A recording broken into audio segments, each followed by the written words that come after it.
what are your intentions? What do you intend to do? Not what is your goal to do, but what is your intention for that moment?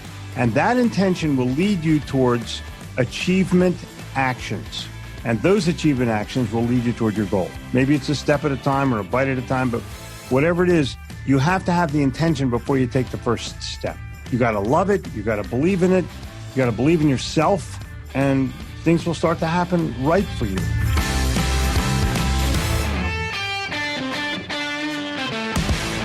You're listening to the industry's leading business podcast for fitness owners and managers. This month's interviews are brought to you by our podcast partner, One Fit Stop. One Fit Stop provides scheduling, client management, programming, and payment collection tools that will set your business up for success. To find out more, go to onefitstop.com or click on the link in today's show notes.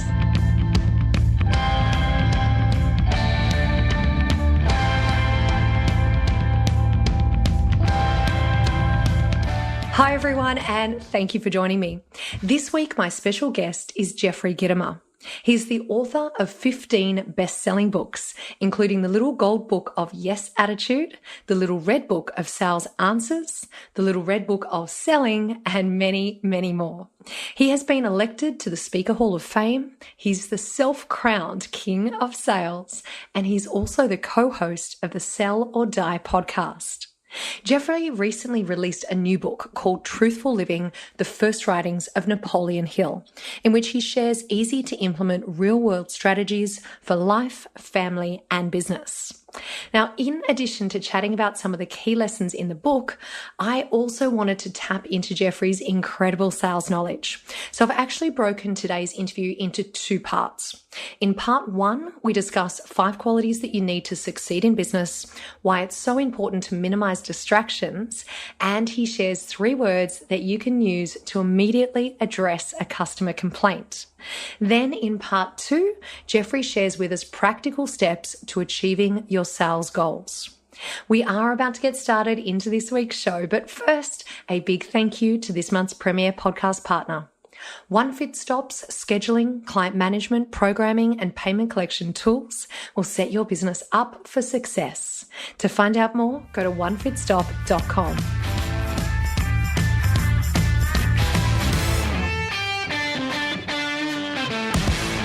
Enjoy this week's interview with my special guest, Jeffrey Gitomer. Good afternoon, Jeffrey, and welcome along to the Fitness Business Podcast. Thank you so much. It is a pleasure to be here, so international, so far away. Isn't it amazing how close the world is? Oh, man, and it's such an honor to have you on the show. And I wanted to kick things off today by saying a massive congratulations, because your podcast, the Sell or Die podcast, which you co-host with Jennifer Gluckow, who was actually on our show back on episode, I think it was 126. Now, your show, the Sell or Die podcast, has just celebrated 1 million downloads. Congratulations. Thank you very kindly. It is and was amazing. We celebrated with some empty carbohydrates, which you guys would know all about. Empty carbohydrates combined with sugar. What could be better than that? Huh? What a combo. Yeah.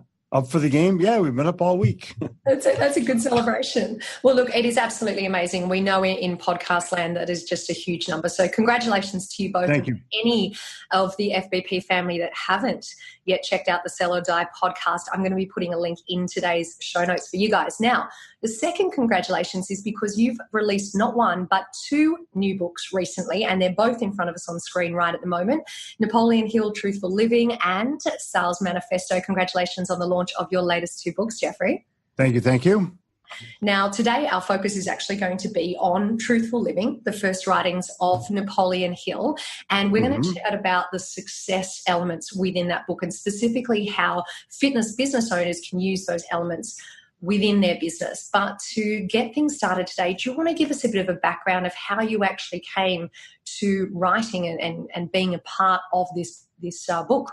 About 15 years ago, I had the pleasure of meeting the people who were responsible for running the Napoleon Hill Foundation. And I was explaining to them that I got my positive attitude by reading Think and Grow Rich in the 70s. And I asked them if there was anything that I could do to sort of repay the cosmic debt. And they, humbly just stumbled around. And I said, well, do you have a newsletter? And they said, no. And I said, well, why don't I create it for you and make it happen on an every week basis on one condition? And they said, what's that? I said, that you never pay me a dime. And so we've been doing for free this newsletter for them for more than a decade. Mm-hmm. And we have a nice mailing list, I think, of about 50 or 60,000 people who get it on a weekly basis. We have reposted a lot of stuff for them, helped them sell books, wrote endorsements, never wanting money. And 3 years ago, Don Green, the guy who's the head of the Napoleon Hill Foundation, called me and said, hey, we just found the first writings of Napoleon Hill. Would you like to edit and annotate it? I go, yeah, I would. So this is writings from Hill from 1917. And keep in mind that his opus, Think and Grow Rich, was written in 1937. So this is 20 years before his book was written. And so they sent me these volumes of copyrighted things that Hill had personally typed out and signed each lesson. So I went through the lessons. I took away material that was more sales oriented and kept what was the foundational things for Think and Grow Rich, all of the personal development things. And it's amazing. I mean, the concept of what he did 100 years ago is more relevant today than it was then, because there was less to distract you 100 years ago, and now your phone pings more than it rings. It's a phenomenal piece for people to not just own, but to read and study, because I'll guarantee you that as people go through this book, they're going to find that many of the things are in there they know about, but they don't do. Like, I'm not going to give you a revelation of something brand new, but I am going to challenge you how good you are at it. Yeah, you know what, Jeffrey? I've been listening to it on Audible, which you did the voiceover for. I did. Yourself. Yep. And you know what? It was early on in the book, one of the things that you actually talked about, which resonated with me, was there was a chapter or a lesson around focusing in on one specific thing. Yep. And just really, and for me, that's really reflected my career, in that I spent so many years trying to be everything to everyone and do everything. It was only when I focused specifically on this show that things started falling into place and coming together. And that lesson really resonated with me personally. People have in this country right now what's known as a side hustle. Mm-hmm. And the side hustle, to me, is a diversion away from your ability to master what you do and master the revenue from it. If you make $10 from your job and $10 from your side hustle, you could be making $100 at one or the other. Up to you. Yep. Absolutely. And I was a multitasker for a long time, but whenever I set my mind to something, it was way, way more productive, prolific, and profitable than if I tried to do 10 things at once. Yeah. Yeah.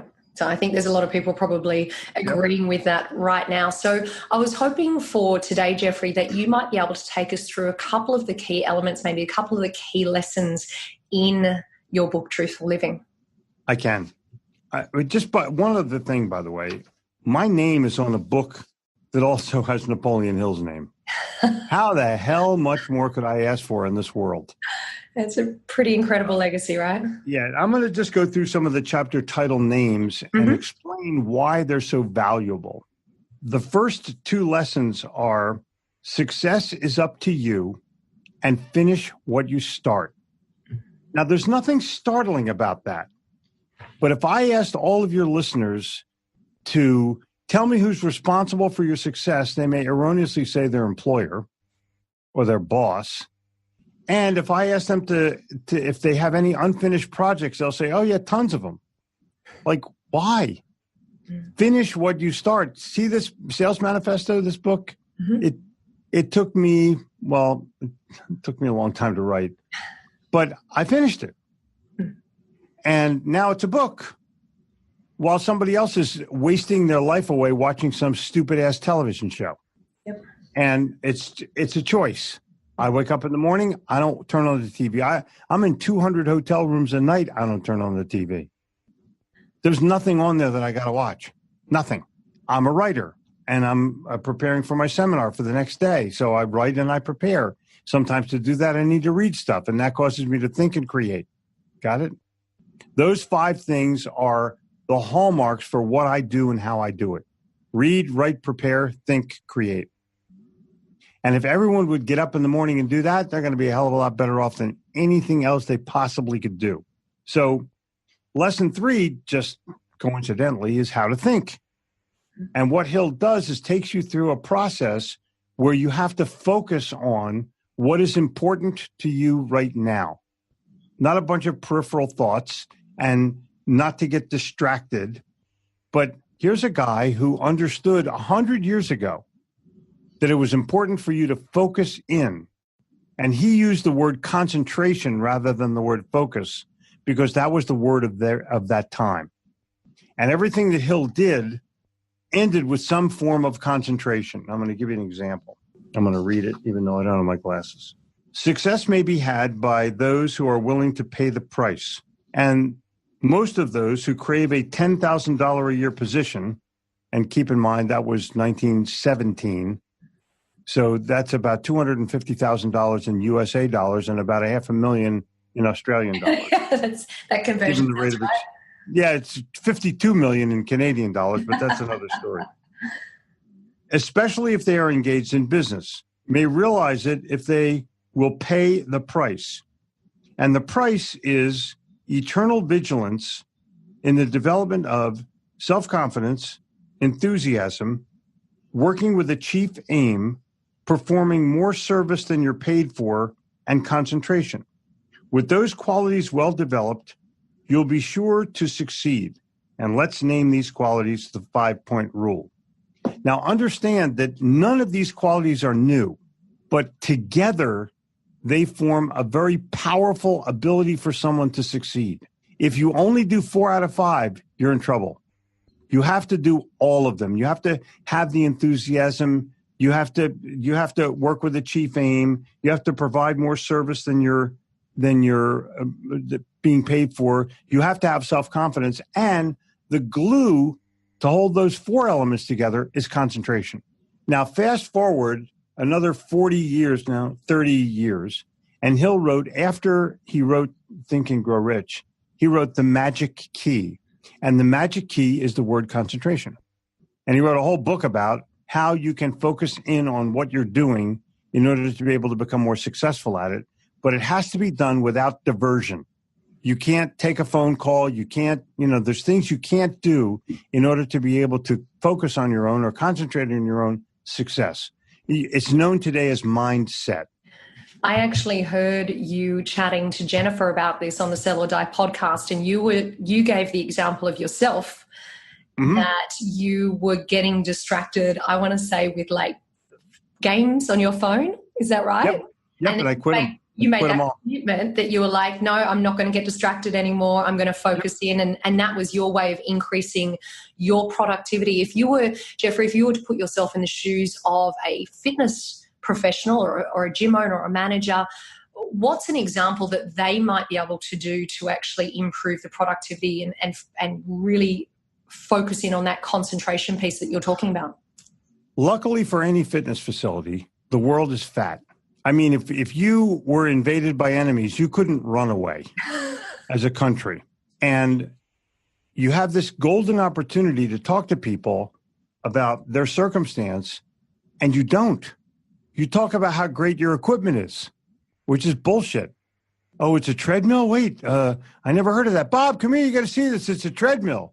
Yeah, you walk on it until you can run, and then you do it for 45 minutes and feel like you're going to frickin' die. No, I want to talk about why this person wants to get in shape.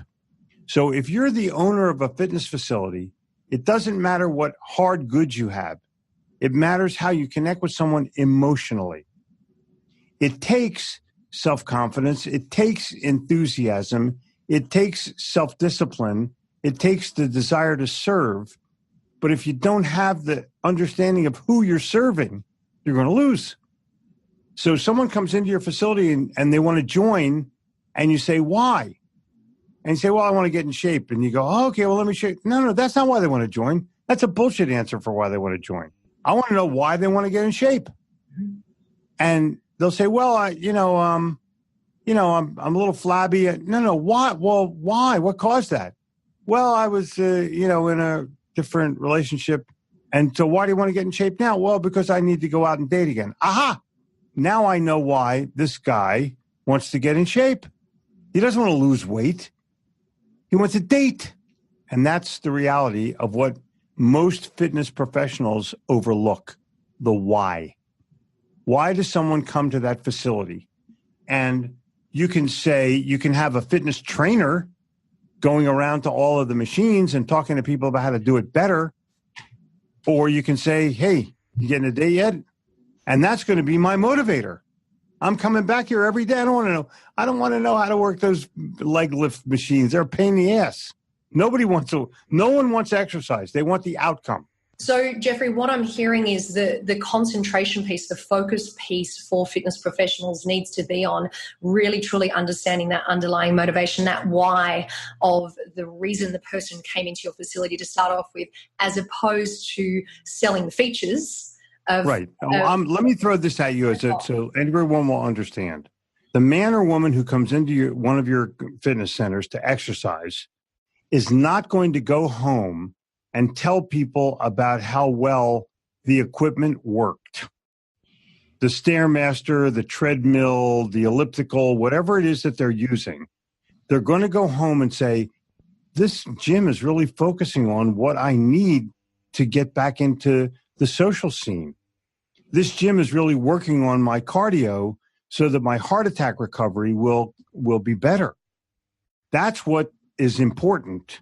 And that's what the customer is going to go home and talk about, because as soon as they do, the other person in the conversation is going to say, where do you go? Oh, I go to boom. And the next words out are a referral, are a testimonial, are an endorsement. Why the hell would you want to explain how a rowing machine works? 100%. Yeah. Okay, so that's one of the lessons in the book is that concentration piece. Are there any other key elements or key lessons that you want to share with us today? Yes. Perform more service than you're paid for. If you do that and you serve with pride rather than serving with disdain, customers call up and they're all whiny and moany about something, and you think of them as a distraction. No, that's your money. All the money that you have right now in the world comes from your present customers, period. Unless you get a marketing budget from an equipment company, but that's a one-shot deal. I'm talking about your weekly, monthly, annual revenue. So you have to have a philosophy that says, I love serving people. Not, I'm going to take these people as a distraction, and this guy's really a pain in the ass. I don't like to talk to him. This lady wants way too much. She complains all the time. You know what? I love when people complain, because it means that they would like it better. And if they would like it better, we can give it to them better. But sometimes you don't even know about it until someone complains about it. Very true. Very true. We've got to embrace those complaints. So in your experience, Jeffrey, what would be some examples of over-delivering? So it's listening to our customer complaints, listening to their feedback. Is it spending more time with them? What are some examples of what we can do? You have to address their issues succinctly, personally, and quickly. Mm-hmm. And you have to do it in a manner that, oh, yeah, everybody complains about that. Like, seriously? Like, I want to know that it's only about me. So I have a 3-word sentence that I teach my audiences all over the place. Someone calls up or they're there and they're all pissed off and they're screaming at you, maybe even swearing at you. There's 3 words that you can use that will immediately stop the complaining. And the words are, oh, that's horrible. But you can't say it that way. You have to say it in your accent, and in my way, you have to say it with feeling. Oh, that's horrible. And that immediately lets the customer know that you are on their side. A piece of equipment broke, it's not up to par, it's got, it lags, it doesn't report right, something's there, the towel wasn't there to wipe off with. Whatever it is, something happened that caused the customer consternation. And the way you respond to it determines your fate. Jeffrey, does that rule apply if someone complains online? Oh, even more, because online, thousands of people can see it. If they're in the gym, only the manager hears it, unless they go home and post. But the bottom line in today's world is people post, and there's nothing you can do about it. Yep. So we need to think about responding straight away personally and addressing the needs of the customer. Without a doubt. Without a doubt. Excellent. Well, thank you for sharing those lessons with us. We are going to go on because you are the king of sales, and I do want to... I am. You are exactly correct, young lady. So I do want to speak to you about some a sales topic specifically. But before we do that, is there any kind of takeaways that you would give to the FBP family in regards to Truthful Living, Napoleon Hill, other than get out and buy a copy of the book, obviously? No. Well, obviously I would want them to do that, but this is a book that cannot be just read and put aside. This is a book that has to be read chapter by chapter, and my recommendation to any fitness facility is get a book for everybody, and then there's 23 chapters in the book. Go through a chapter a week and try to put it into play in your business. I mean, there's nothing, just look at the chapter titles and you'll see that every single one of them has some kind of applicability to the fitness industry. And it's all about getting better. And I think every single person on the planet wants to have a great year. I don't know anybody. No, Jeffrey, I really want a shitty year. I was hoping I'd have a crappy year this year. And no, everyone wants a great year. Well, the only way you're going to get it is to get better than you were last year. Otherwise, you're going to repeat last year. And unless it was a record year, in which case, even then, you have to enhance what you've done to stay on top.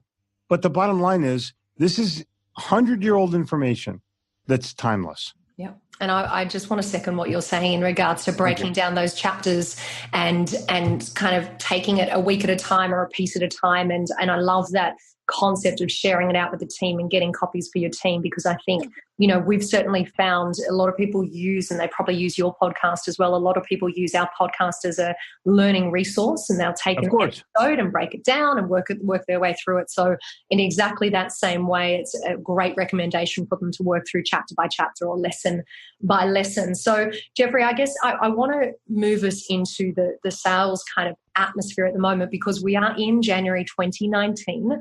We've just started the new year, and I think it's a pretty perfect time to talk about this topic, because I was reading your blog posts, and one of them in particular was called, I'm reading it to make sure I get it exactly right, is got sales goals for this year or for the new year. Here's how to achieve them. And that really spiked my interest. So I was wondering, first of all, can you explain to us the 3 main reasons why people might not achieve their sales goals? Let me start out by going back just a little bit, and I'll answer the question a little bit more succinctly. When a year starts out, everybody makes some kind of goal, some kind of resolution, or is handed some kind of sales plan or sales quota or sales goal. And then you make goals to make somebody else's goal, or you make goals to resolve things for the new year, and you're halfway drunk when you do them. There's this statistic that is frightening, and that is that most personal resolutions are abandoned by the 12th of January. Is that freaky or what? Yeah, that's pretty freaky, because we've just passed the 12th of January, and bingo. Pretty scary stuff, right? Well, it's the 12th in your neighborhood. It's a different date where we are. But I'm challenging anyone who's listening to the fact that there's a secret to goals. And the secret is, what do you intend to do? Because if someone gives you a quota and you go, I can't do that, then your intentions are at 0 and you're going to lose. You're already defeated by that process. But the reason that people don't achieve their goals is, number one, they don't believe enough in what they're doing. They don't like themselves or their situation. They're low on money, or they're low on whatever, or they're low on relationships. And you have to have support from others. You have to have financial freedom of some kind in order to be able to do it. I just tweeted that you need mental freedom, because people with cluttered minds rarely have great thoughts. They're too busy concentrating on their own crap and not enough time on building a bigger, better world for themselves. So I'm looking at it from the perspective of, look, if you don't achieve your goals, either someone else set them for you and you had no intention of doing them anyway, or you don't believe in who you are or what you're doing, and you're angry about the world. And when you wake up in the morning and you're angry about who's in a political office or who did what in your community or what your neighbor did, dude, you're doomed. You're totally doomed to a life of mediocrity in which you barely make your mortgage payment. And if a dental bill comes in that you weren't expecting, you have a problem. So, Jeffrey, let's flip this and let's talk about the solutions rather than the problems, I guess. You've got 7.5, very specific, 7.5 steps to sales goals and achievement. Do you want to talk us through those? Yeah, I'm going to give you an overview. The first thing you have to do is define what it is that you're trying to do in the smallest of terms. What do you have to do on a daily basis in order to be able to achieve that goal? So if you want to earn $1,000 in a year, then you need to earn $3 a day. And if you're working 8 hours, you need to earn 75 cents. It's not that difficult to break it down into bites so you can see what it is that you have to do and how you have to do it. Number two, you have to believe that you can achieve it in your head or it's going to go no place. If you don't believe in it, it's not going to happen. It's plain and simple. You'll go on to something else. If you don't have a good work ethic, it's definitely going to go in the crapper. There are so many people that I know that are just plain lazy, and they go, and maybe not lazy for the moment, but procrastinators. They'll do it on Friday or they'll do it the following Monday. Bad news. But the biggest thing is, what are your intentions?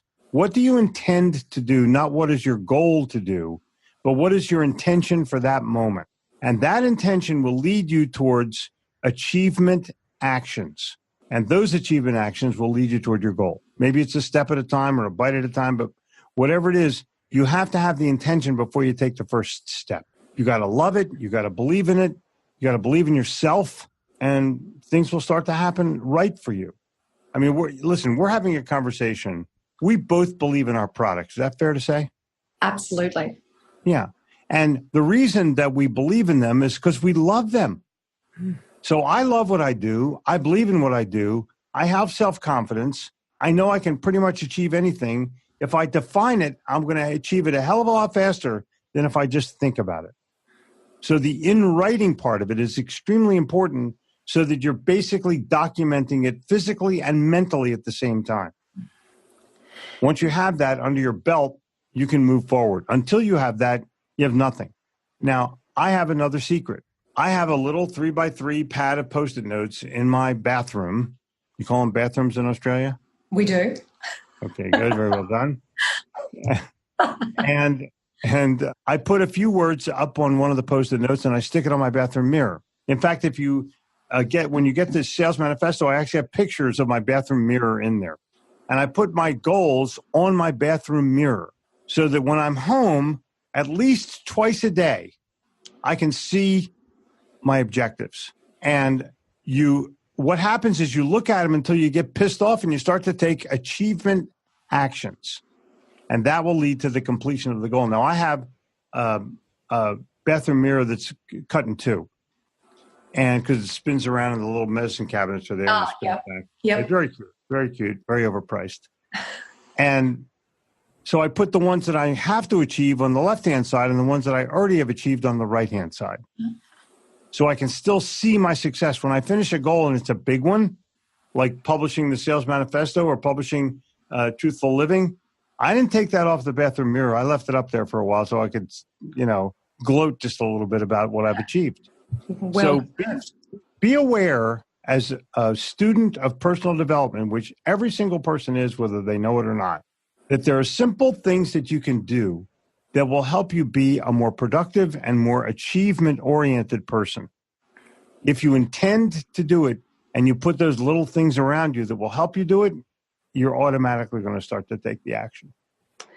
I love the Post-it note idea, and I have seen the photo of your bathroom mirror with the Post-it. Well, there you don't go.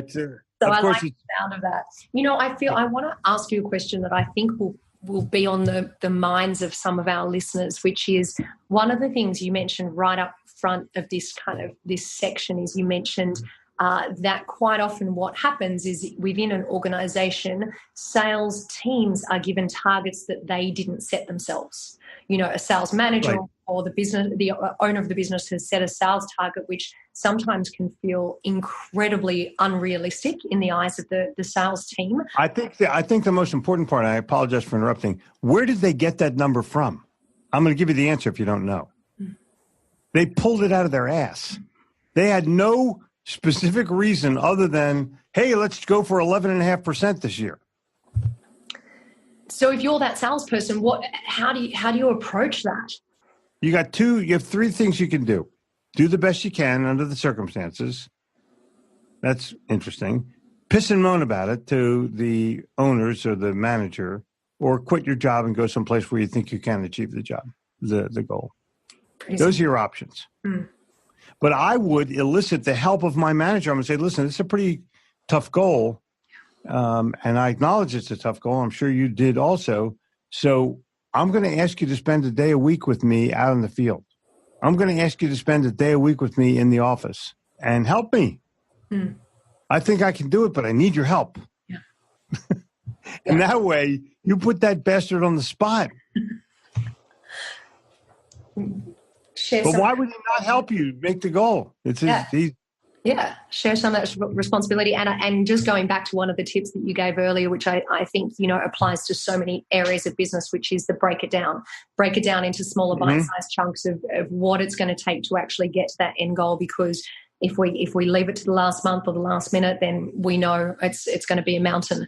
So Look, Jeffrey, I've taken up so much of your time already. I've got one last question for us to finish up on today. And I'm hoping that you can share with us your 3 best favorite ways that fitness professionals can become better at sales. Every single one of those things is self-evident, but I'm going to give them to you anyway. Number 1, arrive at work the happiest, most friendly person on the planet because last night you went to sleep sober and read something for yourself. That's number 1. Number 2, when you get to work, be congenial with every single person around you. In other words, you're the life of the party at work on an everyday basis. And the third thing you have to do is love it or leave it. If you don't sit down at your desk and love your work on an everyday basis, you may have to go work at the Foster's Beer Factory. In America, they tell us that Foster's is Australian for beer, but I have a feeling it's not. But the bottom line is you need to find other work if you don't believe in this. And the final piece, the 0.5, the 3.5, is you have to be able to put yourself in a position where you believe so deeply that it's impossible for you not to make it. The belief system, not just loving what you do, but your belief system in, I work for the greatest company in the world, I offer the greatest products and services in the world, I'm a great person, we can differentiate from our competitor, and I believe in my heart that the customer is better off having purchased from me. And if you believe those things, dude, you're going to march to success. Just like you were talking about how much you and I believe in and love our shows and what we do. Of course. Yeah. Of course. That is great fifth inspiration to finish up on today. Well, Jeffrey, it has been such an honor speaking to you, and I want to just take the opportunity to encourage everyone to make sure that they head out, check out all of your books, not just the one that we've been speaking about or the 2 that we've featured in today's episode, but in today's show notes, I am going to put links to Jeffrey's website where you can go on, you can check out his books, courses, podcast, blog, just that huge amount of content that you have generated, and the amazing legacy that you're creating, Jeffrey, is just incredible. So thank you so much for taking the time. No, pleasure's mine. Believe me, the pleasure's mine. If there's anything you need from me in the future, I'll be more than happy to participate. Thank you. And congratulations again on 1 million downloads. Thank you. Incredible. Thank you. Thanks. Have a brilliant day. Thanks a million, but it might be too bad of a pun. You can use it. You can do thanks a million. I like it. Are you interested in increasing your centre's income and your trainer's income from small group training? Tribe Team Training is the new way to get more members engaged in small group training and paying extra. Click the Tribe Team Training link in the show notes or go to tribeteamtraining.com.au/podcast for your free formula to see how much income you can make from small group training.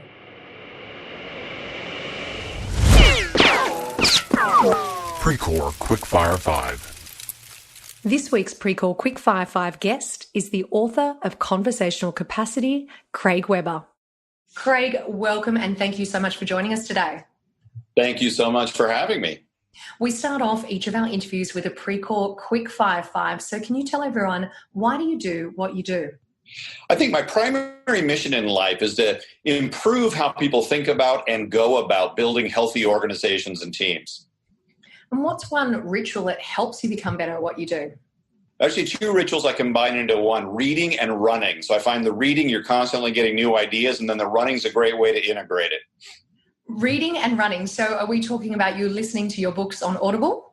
There you go. Yeah. So I don't tend to listen to books or anything like that when I'm running. I tend to just do mindful running. Right. But a lot of times it's a great way to kind of integrate ideas and kind of let the content kind of connect. So I found it a really useful time. It creates great creative space, really. And what's one app? It really does. What's one app or system that you use to stay in control of your workload? Well, I think there you're making an assumption that I'm in control of my workload. So I appreciate the generous assumption. A little work to do on that front. Is there anything, let's rephrase, are there any apps or systems that you use to, let's say, I don't know, direct your workload or your workflow? Is there anything that you use, or do you like the pen and paper, or you like me and whiteboard? I'm whiteboard all the way. Yeah, I love lists. And so I tend to keep a list on my computer every single day of what do I need to accomplish today? What do I need to accomplish tomorrow? So I'm keeping track in a list format. It's very basic, but it works for me. And I try to clear out my list each day. If not, I can move it to the next day or someday in the future. So at least keep track of all the various things I'm trying to accomplish and all the various things I need to do. I love that one. And what's one book, podcast, or blog that you would recommend and why? That's a good question. I recently finished a book, and I'm incorporating some of the ideas into a new book I'm about to publish. And the book is called The Power Paradox by Dr. Keltner at UC Berkeley. Fantastic look at power, and power not as control or dominance, but power is your capacity to influence. Wow, sounds fascinating. So does that mean we're going to see a new book out from you this year, 2019? Yes, McGraw-Hill has the manuscript now, so we're hoping sometime in the first quarter we should have a new book out. It's called Influence in Action. Oh, how exciting. I look forward to reading that one. And let's finish off today with our last question, which is just give us a very brief overview of the topic that we'll be focusing on during your main interview. Yeah, we're going to talk about a set of skills people can develop to be far more effective in challenging, important circumstances. It's fairly easy to be effective. It's a casual situation that no one really cares about and not much is at stake. But how do you be really effective in circumstances where things are difficult, people don't see things the same way, and meaningful progress is really important? Well, Craig, I'm very, very excited to speak to you next week. So thank you so much for joining us today for the Pre-Core Quickfire 5. Thank you. I've got a quick question for you all. Have you registered for the FBP Family Meetup at URSA 2019? If not, then do me a huge favor and jump on it right away, because you are all invited to the FBP Family Meetup, which is happening on Wednesday, March the 13th at 6 a.m. Now, if you're not familiar with the Meetup Walks, it is an active networking event and it is heaps of fun. We walk and we talk for 45 minutes and we return back to the main entrance of the Marriott Marquis San Diego Marina by 6:50 a.m. The meetup is absolutely free and it is a sensational way to start your day. Now, we need to know attendance numbers, so all you need to do is head over to fitnessbusinesspodcast.com, go to the top of the page and click on the tab called Meetup. Then register your details for the URSA walk. If you need any more information whatsoever, then please just email me directly at chantal@fitnessbusinesspodcast.com. Before we finish off today, a reminder that all the resources and the links for today's show can be found at fitnessbusinesspodcast.com. As we come to the end of another show, I want to thank our foundation partner, Active Management. If there's a hole in your lead bucket, you'd fix it. Our founding partner, Active Management, will help you plug the hole in your online lead generating channel with a free download at fitnessbusinesspodcast.com/active. Thank you for joining me for another week of the show. I look forward to seeing you next week. And remember, what you leave behind is not what's engraved in stone monuments, but what is woven into the lives of others.